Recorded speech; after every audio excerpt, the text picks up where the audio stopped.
Hi, my name is Sylvia and welcome to my YouTube channel. Today's topic is the natal moon in the 12 houses. But before we get into that, if you like my content, if you like my video, then you can always feel free to subscribe to my channel. The moon in our birth chart represents our feelings, our emotions, our subconscious. It speaks about what makes us feel happy, what brings us joy, what makes us feel emotionally secure. It also speaks about how we perceive the world, how we perceive life from a very subjective perspective. But it also speaks about how we instinctively react to experiences or events in our life. Now, the moon also talks about how we view or how we see ourselves. So it basically represents our self image. The moon also speaks about how we commit emotionally to a partner or in a relationship. So we can say that the moon represents or rules over our emotional attachment style. The moon also represents the mother and the relationship we had with our mother. It speaks about our emotional bond that we had with her.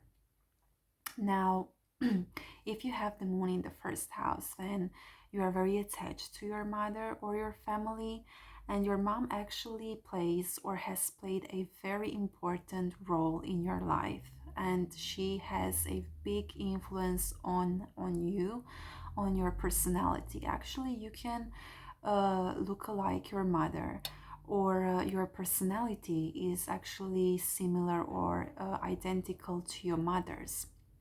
Now, the moon in the first house also means that you are very emotional, very sensitive. You can get very easily hurt, but you can also be very moody. Your emotions change very quickly. You can be sometimes quite unpredictable, and people might not necessarily always know how to approach you because they never know what emotional state you will be.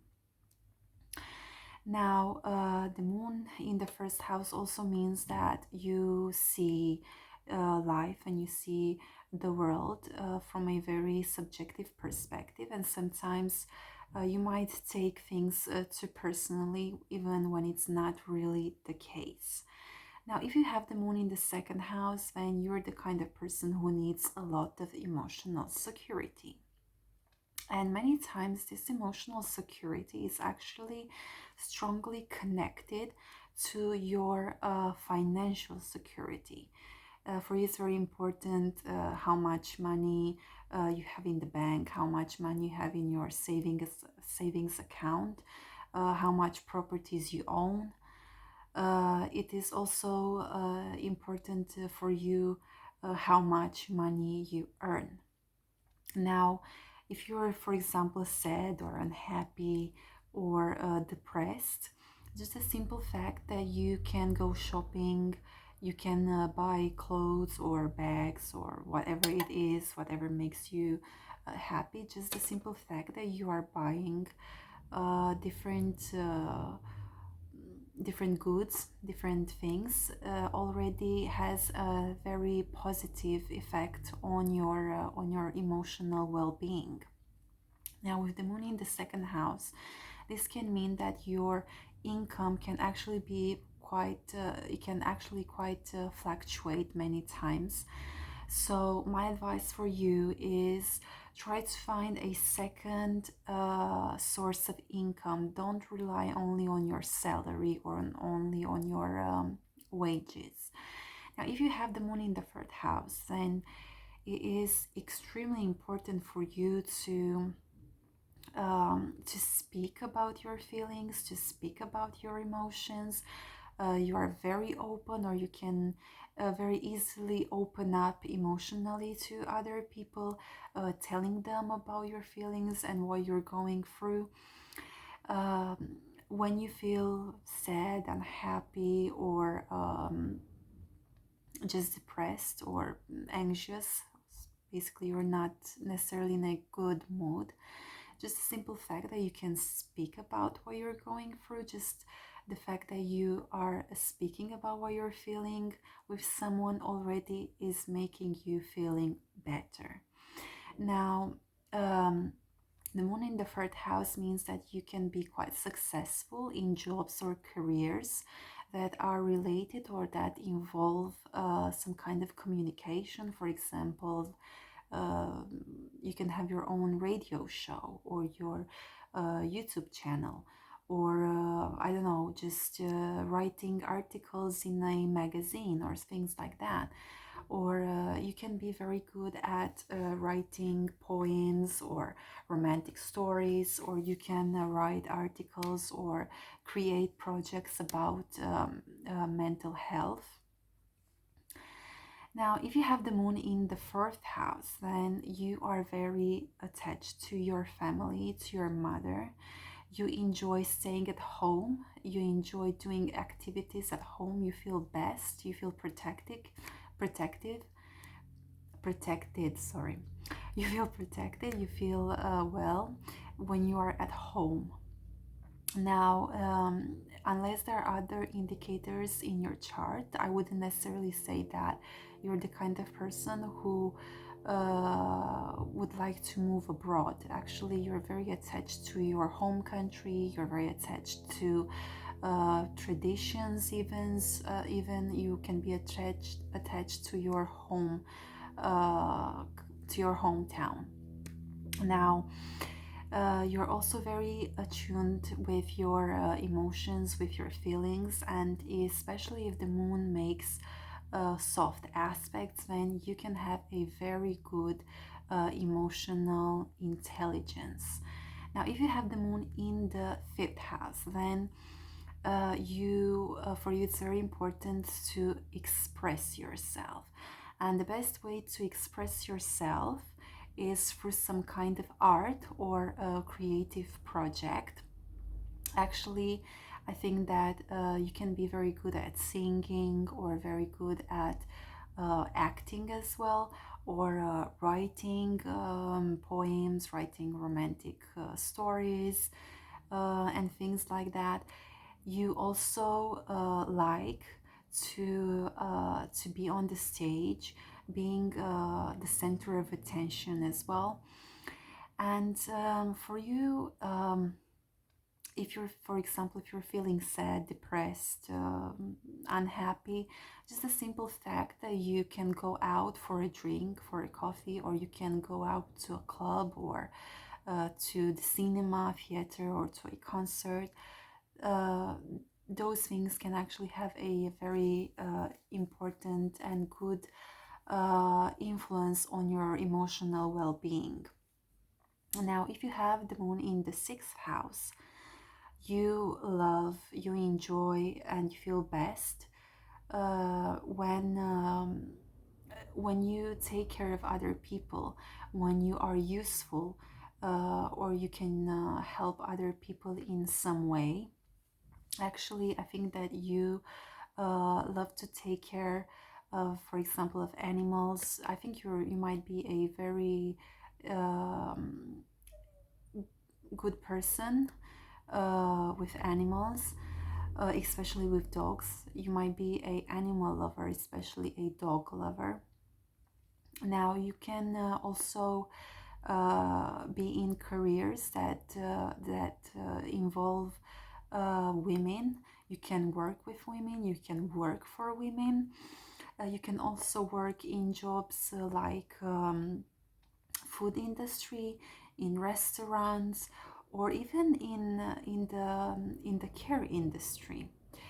Now, if your moon makes more tense aspects, then it's possible that sometimes you can feel somehow inferior to other people, and this feeling can be very rooted in your childhood, or someone in your family has made you feel this way.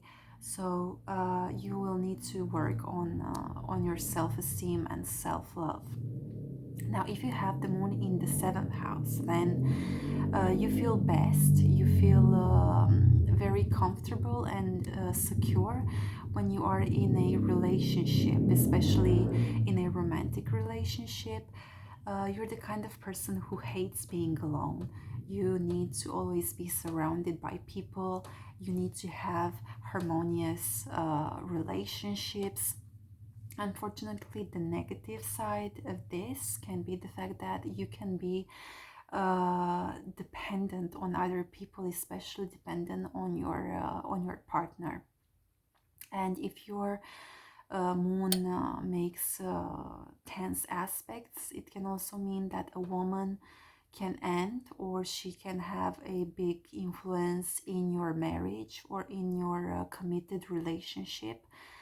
And that woman can be your mother, or it can be your mother-in-law, or it can be a mistress even.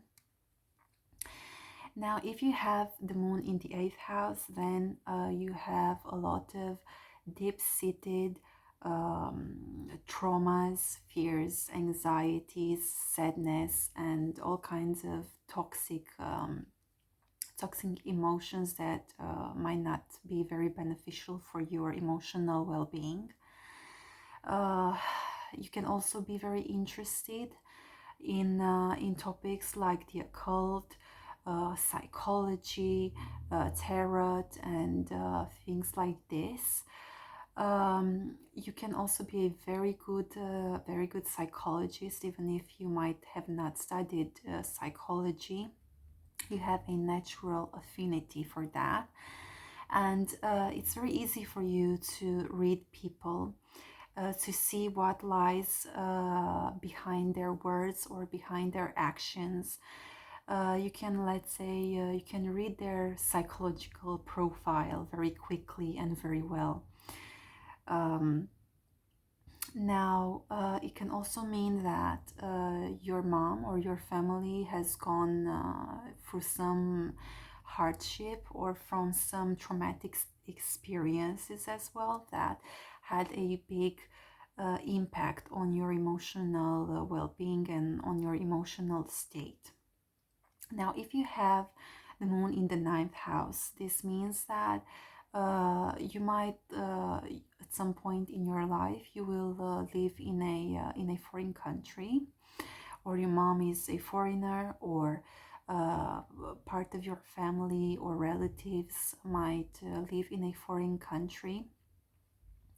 It can also mean that your mom actually had or has a big influence on your belief systems, on how you view the world, on how you view life, and on your philosophy of life.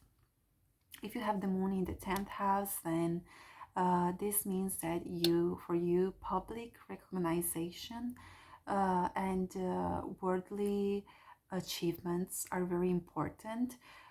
You would like to have or you're trying, or you're very determined to achieve some kind of high social status, or you are very invested in your career. And with the moon in this house, in the 10th house, can mean that you might get quite popular or quite famous, and it might not be on a very large scale, but in your community definitely you will have some success, and you will achieve fame. Now, if you have the moon in the 11th house, then you are very attached to your friends. You can be a very good and loyal friend.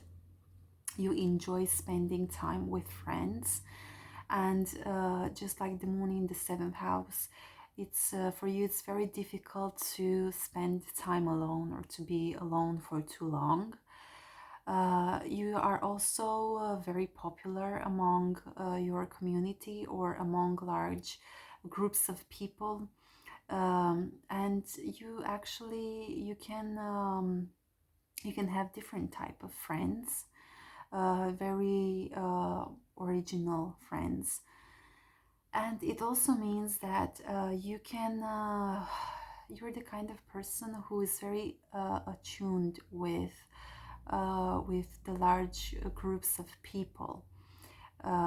You can you can sense very easily what the society wants, or what the social trends can be.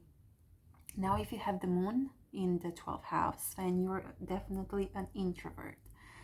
You're not the type of person who opens up emotionally very easily, speak about their feelings, their thoughts, about their personal life. Actually, you can have a lot of secrets.